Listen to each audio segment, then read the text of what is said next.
आम्हाला सुख प्राप्त व्हावी अशी इच्छा प्रत्येकाची आहे, तेव्हा सुख प्राप्तीचा उपाय काय? महाराज म्हटले, आपुला आपण करावा विचार. आपला विचार आपण करावा. काय होईल? त्याने सुख होईल. किती होईल? महाराज म्हटले, तेने सौख्य फार होय जीवा. फार म्हणजे किती? फार म्हणजे पुष्कळ. पुष्कळ म्हणजे किती? अगणित. अगणित अमर्याद सुखाची प्राप्ती होणार आहे, परंतु आम्हाला विचार करावा लागणार आहे. जर समजा मी विचार नाही केला तर महाराज म्हटले, विचार विरहित करणे ते खोल. करी भक्त राजहंस क्रीडती महेश वश केला. आणि सुखच काय? आनंदाच्या सागरामध्ये भक्तरूपी जे काही राजहंस आहेत ते काय करतात? क्रीडा करतात. आणि त्यांनी भगवान शंकराला वश करून ठेवलेलं आहे. क्रीडती महेश वश केला. महाराज म्हणतात, असे जे जीवनमुक्त महात्मे आहेत, लक्ष्मण म्हणे जीवनमुक्त चारा. असे जे जीवनमुक्त आहेत ते चारा भक्षुनी शंकरा प्रिय झाले. म्हणजे जीवनमुक्त भक्तीचा चारा भक्षून त्या ठिकाणी काय झाले? लक्ष्मण म्हणे जीवनमुक्त चारा भक्षुनी. काय भक्षुनी? इथे त्याचा विचार आला नाही, परंतु आपल्याला अद्याहूत घ्यावं लागतं. म्हणजे काही काही अभंगामध्ये आम्हाला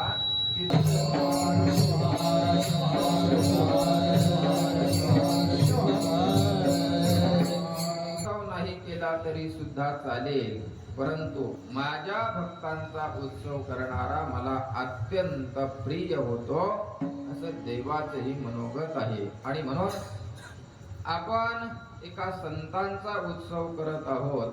संतांना जरी काही त्या ठिकाणी प्रिय आहे नाही, याच्यापेक्षा देवाला मात्र संतांचा उत्सव अत्यंत अत्यंत प्रिय आहे. शिवहार शिवहार शिवहार शिवहार शिवहार म्हणतात, साधूची पूजा न करिता जो माझी पूजा करीत होता, तेने मज हानितल्या लाता घेतो माझ्या घाता प्रवर्तला. आणि म्हणून पहा, एखादा देव पूजा करत असेल आणि देव पूजा करत असताना एखादे साधू जर दारामध्ये आले आणि त्या साधूची पूजा न करता जर कोणी देवाला पुष्प अर्पण करत असेल, भगवान असं म्हणतात, तो जरी मला पुष्प अर्पण करत असेल तरी सुद्धा साधू जर दारामध्ये असेल आणि तो जर माझी पूजा करत असेल तर ते फूल मला कसं वाटतं? तेने मज हानितल्या लाथा. जणू काही तो मला लाथ मारतो असं त्या ठिकाणी मला वाटतं. म्हणजे म्हणून देव सारावे परते, संत पूजावे आरते. देवाला परत सारा, संतांचं मात्र पूजन करा. पुण्य पावन नगरी असणारी नांदूर शिकारी, कारण संतांच्या समाधी स्थलाने, संतांच्या पदस्पर्शाने आणि चिरकाल समाधी स्थानाने पवित्र असणारी ही भूमी नांदूर शिकारी या गावामध्ये संतांचा उत्सव आहे. खरं म्हणजे ते तीर्थ आहे आणि ते क्षेत्र आहे. काय? ज्या ठिकाणी देवाचं वास्तव्य असेल ते जसं तीर्थक्षेत्र आहे, तसं संतांचं वास्तव्य ज्या ठिकाणी असेल ते सुद्धा तीर्थ आहे, ते क्षेत्र आहे. बघा, ज्या स्थानामध्ये संत महात्म्यांचा पदस्पर्श होतो ते स्थान सुद्धा अत्यंत पवित्र आहे, पवित्रतेको.